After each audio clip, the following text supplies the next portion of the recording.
There's many rosaries said here. Oh, yes. Yeah. Every night. Mother's pride and joy was the dresser of Delph. When the girls were at home from school on Saturday, it was their job then to wash the Delph for mother.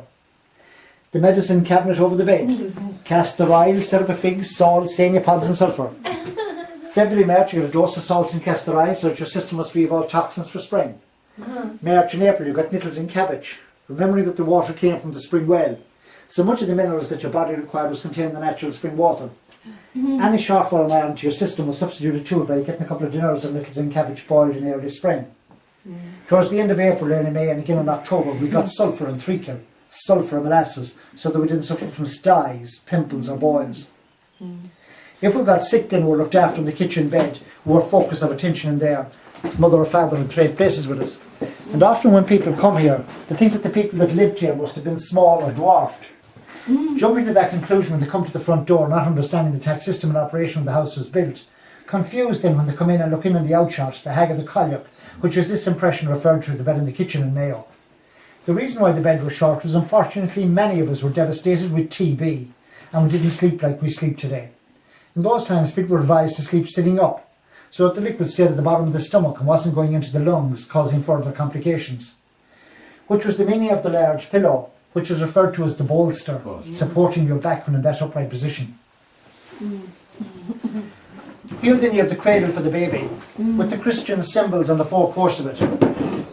Home from school to mind the child, mother was gone to town, to the fair or to the market, so you're here to mind the child. But for some reason or another you had to leave the house, maybe to get turf for the fire or a bucket of water in the well. Before you left, you placed the tongs across the cradle to ward off evil spirits. For great supernatural powers were thrust into the power of the tongs. Mother always knowing the movement of her children, more so maybe than dads. Knowing when we were going on a long journey, it was customary for my mother to throw the tongs after us as we left the house. Not to hit us, but hopefully nothing will happen to us while we're gone from the house and that we will safely return. It also holds medicinal powers. We all, from time to time, suffer from one of the most aggravating sicknesses, which is upset stomachs, cramps and diarrhoea. The answer in the tongs. My mother would boil milk in this little pot. At the same time she reddened the tongs in the fire. And then with the red hot tongs she mixed that milk and she gave it to us to drink. And yes, I guarantee you a cure to your ailment. Why? Because when you're suffering that ailment, your body is craving of iron and sulphur. The liquid will have extracted the iron and the sulphur from the tongs when at that high temperature. So you're getting the raw materials straight into your system. Today, many will refer to that as being dirt. There is no dirt there. For at 100 degrees all impurities are burned out. But what is on the outside of the tongs is something that your body requires to kill off that bacteria, which is carbon or charcoal. And that is why, should you be taken to the hospital with poisoning, what do they do to you? They feed carbon or charcoal into your system. And so don't let the tablets disguise you just because they're coated with ice and sugar. It's basically carbon that's underneath. And that woman that was on the last tour, she said that she couldn't believe it. I don't know, is she Polish or what nationality she is? I think she's Polish or Lithuanian, I'm not sure, one of the two. But she said that she always has charcoal in the house for her kids to give it. It's automatic killing, right?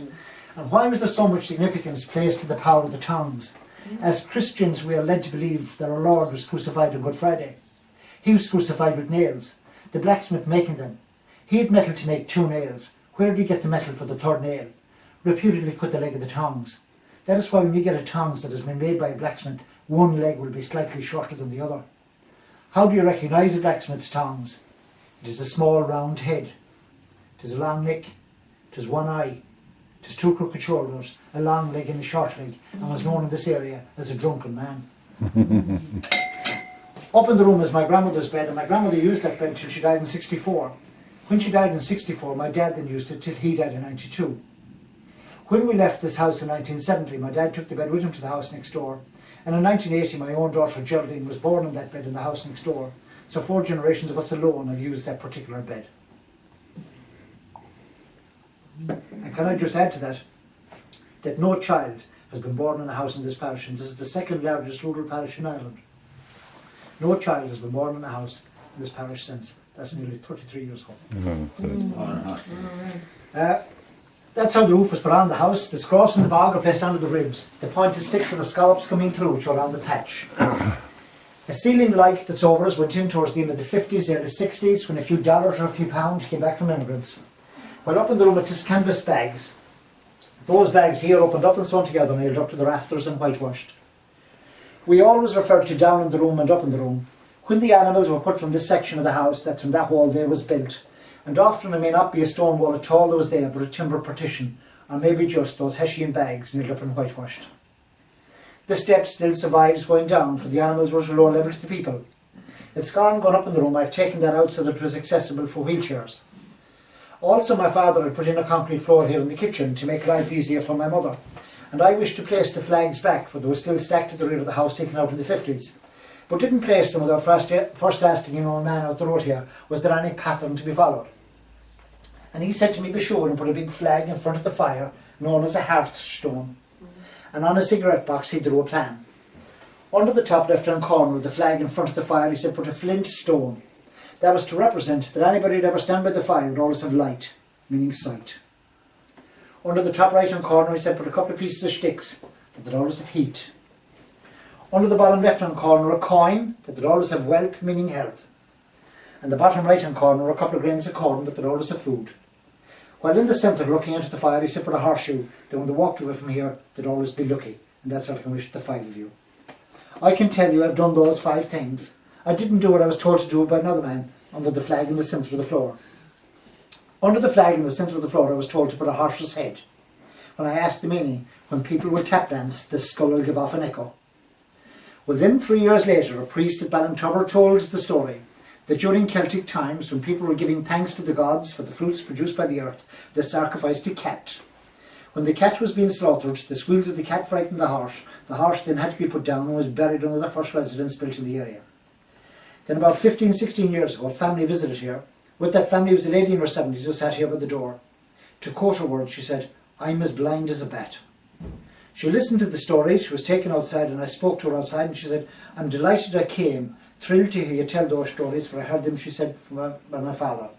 He too was blind. He lost his sight when he was 20, but left many of those stories behind, and I'll send you his book. And she did.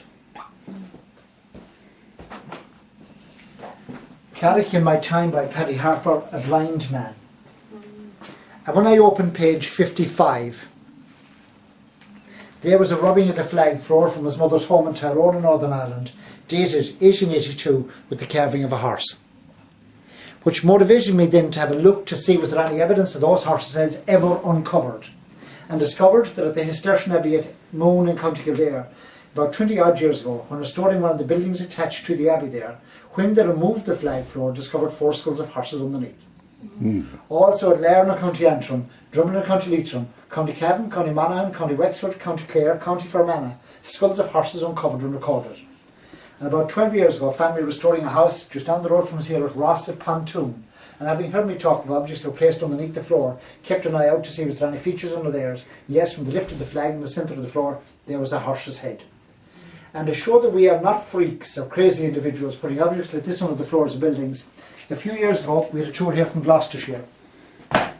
When I told that group those stories, this English family tells us that in 1977, when restoring their own home in Gloucestershire, when they removed the flag floor, they discovered 2 small stone tombs either side of the fireplace. A historical society arranged an excavation of the floor area for them, told them they were the tombs of cats. And then about 10 years ago we had a tour here from Hastings, the Battle of Hastings, southeast of England. In that group was a couple who were after getting a pub in Hastings, the Stags. 6 years ago renovating it, discovered in the walls and floors of it mummified cats and rats. And they are not an unusual discovery to make, for we believe that mummified cats and rats were often placed in the walls and floors of buildings to ward off evil. And if you're in Dublin anytime and have an hour to spend, visit Christ Church Cathedral, for there during recent renovations the discovery of mummified cats. And 3 years ago there was a television programme in the United States by Professor Paul Muldoon, lecturer on heritage and culture at the University of New Jersey. For many years he was a lecturer in Notre Dame in Illinois. But during that programme 3 years ago, he read a poem, Dancing at Moy. The last lines of it, "As you'll dance on the flag floors, the skulls of the horses reverberate like the sound of the trampoline." Dancing at Moy. Well, I was born on that bed. That is the doctor who was involved, Dr. Cawley from Slinford, who in his life as a doctor in this region delivered over 2,000 babies, never losing a mother or a child. And I think that that's a fair mouthful to say. Right in the world lunch, those people operated. For I think it would be fair to add that at least 70% of those kids were born in critical conditions, just like you see here. Look, Do you get on? Oh, do you want to get in the house?